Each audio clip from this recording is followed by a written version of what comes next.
Hey guys, press the bell icon and never miss a video from New Tech Entertainment.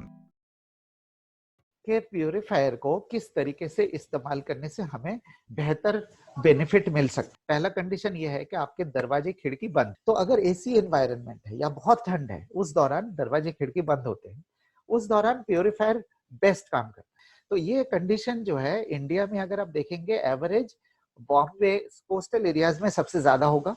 8-9 महीने तक वो लोग AC का इस्तेमाल करते हैं। दिल्ली में भी 8-9 महीने एसी का इस्तेमाल होता है, बट कई एवरेज अगर इंडियन सिटीज मान के चलूं 6 से 7 महीने बहुत मैं तो ज्यादा लेवल पे ले चलूं तो 6 से 7 महीने बंद कंडीशन एसी होता है। तो उस कंडीशन में प्यूरिफायर बेस्ट काम करता है because close environment better efficiency. दूसरा कंडीशन ये है कि अगर आपके खिड़की दरवाजे दोनों खुले हुए हैं तो उस समय क्रॉस वेंटिलेशन हो रहा है, तो उस दौरान प्यूरिफायर काम नहीं करेगा। लेकिन आपके घर के एनवायरनमेंट को इंप्रूव करने के लिए एक बहुत बेहतरीन तरीका है। तीसरा कंडीशन है कि अगर आपके दरवाजे बंद है, खिड़की खुला हुआ है, राइट? अगर दरवाजा बंद है, खिड़की खुला हुआ है, तो आप प्यूरिफायर को दरवाजे के आसपास रखिए। बंद कमरे में जितनी एफिशिएंसी है, दरवाजा बंद है, खिड़की खुला, उतनी एफिशिएंसी नहीं मिलेगी। लेकिन 10% एफिशिएंसी ड्रॉप होगा, वो ठीक है, वो कोई प्रॉब्लम नहीं है। उतने एफिशिएंसी हमारे प्रोडक्ट में हमने दे रखा है, एक्स्ट्रा दे रखा है, ताकि आपके बेडरूम के साइज नॉर्मली 100 से 150 स्क्वायर फीट की होती है। तो 100 से 150 स्क्वायर फीट का जो बेडरूम है, हमने जो प्रोडक्ट दिया वो करीब 250 स्क्वायर फीट का है, तो it is okay, it is comfortable, कोई प्रॉब्लम नहीं। चौथा पॉइंट ये है कि अगर आपका खिड़की बंद है, दरवाजा खुला हुआ है, उस केस में आप खिड़की के आसपास लगाइए। प्लेसमेंट बहुत जरूरी है और मेंटेनेंस, साफ सफाई, रेगुलर साफ सफाई होना बहुत जरूरी है।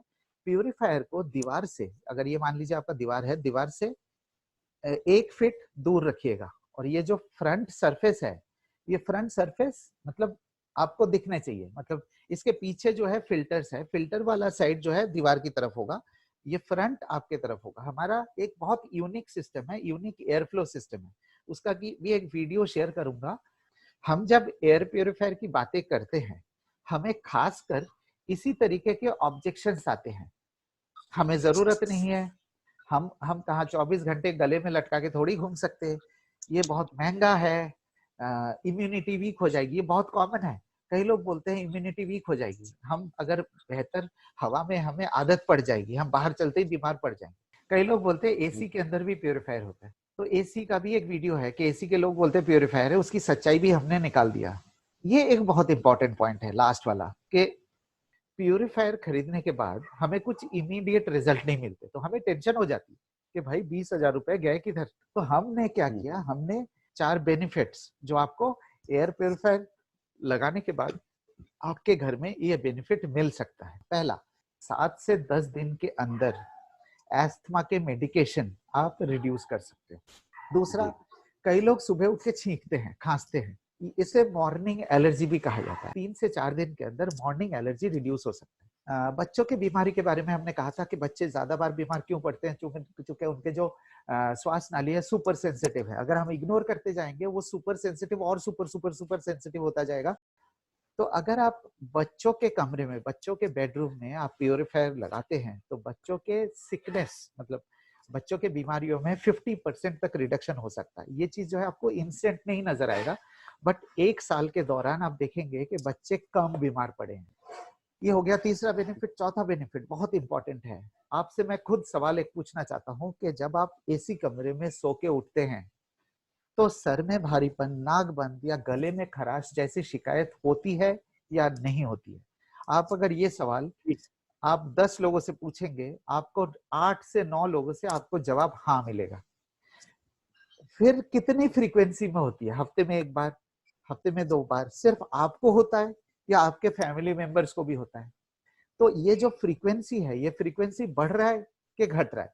अगर ये बढ़ रहा है तो क्या आप इसको घटाने के लिए कुछ करना चाहेंगे? तो मैं आपको ये कहना चाहता हूं कि एसी एनवायरनमेंट के अंदर अगर आपने एयर प्योरीफायर लगाया और आपको इस तरीके की शिकायत है, 24 से 48 घंटे के अंदर आपको फायदा महसूस कराएगा। ये हमारे प्रोस्पेक्ट है। अब जिन लोगों को एस्थमा है, उनको हम कैसे अप्रोच करें? तो आप सिंपली इस तरीके से कह सकते हैं कि आप बुरा मत मानिए, मैंने देखा है आपको हुए अस्थमा की मेडिसिन लेते हुए, ये कि जो मेडिसिन लेते हैं आप, ये आपके लिए लेते हैं या आपके किसी फैमिली मेंबर्स के लिए लेते हैं, इसका इतना जवाब तो वो दे देंगे। तो ये जो फैमिली मेंबर है, तो ये छोटे भी हो सकते हैं, बड़े भी, बुजुर्ग भी हो सकते हैं। तो ये आप सीधा-सीधा उनसे पूछिए कि ये जो मेडिसिन है, ये जो मेडिसिन की फ्रीक्वेंसी है, ये अस्थमा अटैक की जो फ्रीक्वेंसी है, ये पिछले 1-2 साल में बढ़ रहे हैं कि घट रहे हैं? तो अगर बढ़ रहा है, तो क्या आप कोई ऐसा सॉल्यूशन एक्सप्लोर करना चाहेंगे, जिससे हम ये दवाई की जो फ्रीक्वेंसी है उसको रिड्यूस कर सकते हैं? अगर वो वहाँ कहते हैं कि ठीक है, कौन-सा है? तो फिर आप ये बताइए पहले कि अस्थमा क्यों होता है? नाक बंद, ब्रोंकाइटिस, फिर जाके डीप जाता है। तो इग्नोरेंस से फिर फाइनली अस्थमा।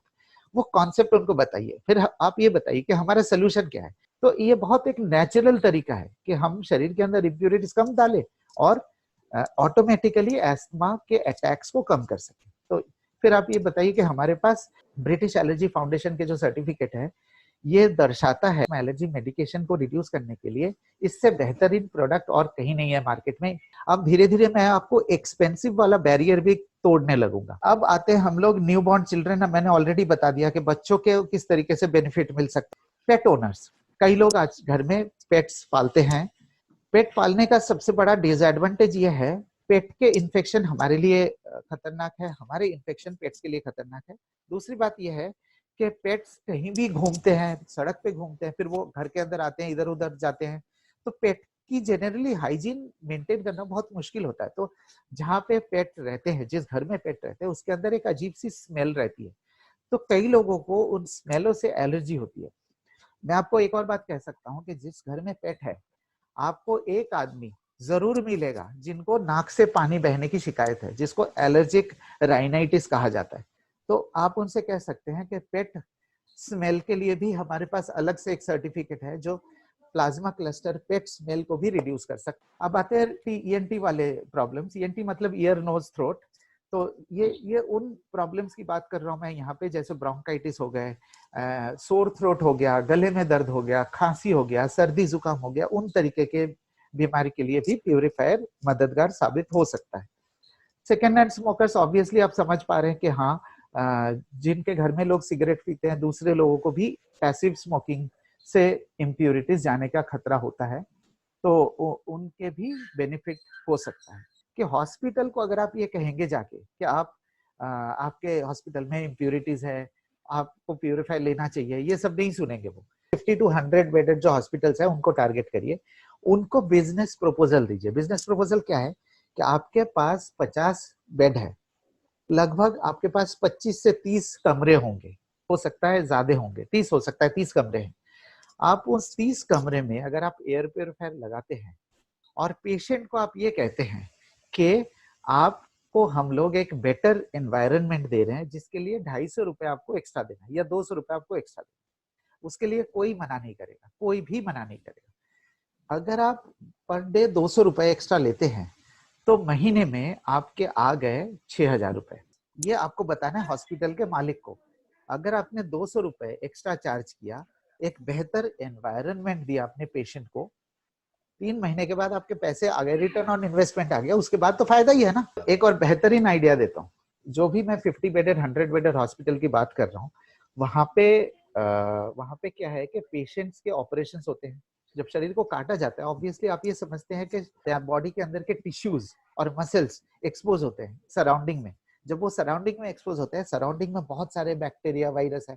अब वो उस बैक्टीरिया वायरस बाहर से शरीर के अंदर आने का खतरा है। जिनका ऑपरेशन हो रहा है, उस शरीर के अंदर जो बैक्टीरिया वायरस है वो बाहर जाते हैं। तो ये दोनों जो क्रॉस इंटरएक्शन हो रहा है, इस वजह से एनवायरनमेंट भी, हॉस्पिटल का जो ओटी है वो भी पल्यूट होता है, और जो जिस शरीर को काटा जाता है उसके अंदर भी बैक्टीरिया वायरस को अंदर आने का खतरा होता है। आप देखेंगे हर हॉस्पिटल में एक माइक्रोबायोलॉजी डिपार्टमेंट होता है। उस माइक्रोबायोलॉजी डिपार्टमेंट का यही काम है कि हॉस्पिटल के जो ऑपरेशन थिएटर है वहां पे किस तरीके के वायरस है और उस वायरस के लिए क्या दवाई, क्या एंटीबायोटिक मार्केट में अवेलेबल है। तो वो रोज वही चेक करते हैं कि आज क्या बैक्टीरिया है, आज कौन सा वायरस है, तो उसके एंटीबायोटिक ऑपरेशन के बाद पेशेंट को दिया जाता है। अब आप ये सोचिए कि ऑपरेशन के बाद आपने देखा होगा आईसीयू में लेते हैं पेशेंट को। आईसीयू में इसलिए लेते हैं कि उनको एक स्पेशल केयर दिया जाए, स्पेशल एक ट्रीटमेंट एक दिया जाए ताकि वो रिकवर कर सके।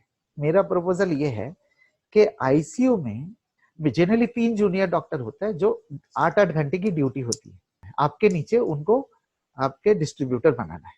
आप उनको ये कॉन्सेप्ट समझाइए कि पेशेंट्स जो सर्जरी के बाद आईसीयू में आ रहा है, कम से कम 48 घंटे पेशेंट आईसीयू में रहते हैं, जिस दौरान पेशेंट के फैमिली मेंबर्स भी उनसे मिलने आते हैं।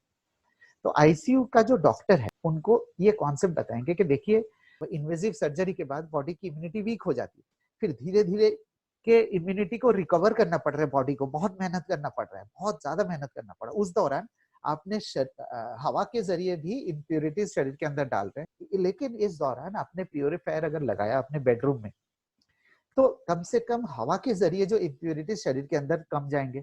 जब हवा के जरिए शरीर के अंदर इम्प्योरिटीज कम जाएंगे तो ऑब्वियसली हमारे जो रिकवरी है उसमें मददगार साबित हो सकता है। आप खुद देख पा रहे हैं, आप खुद समझ पा रहे हैं कि कितनी बड़ी अपॉर्चुनिटी हमारे पास अवेलेबल है।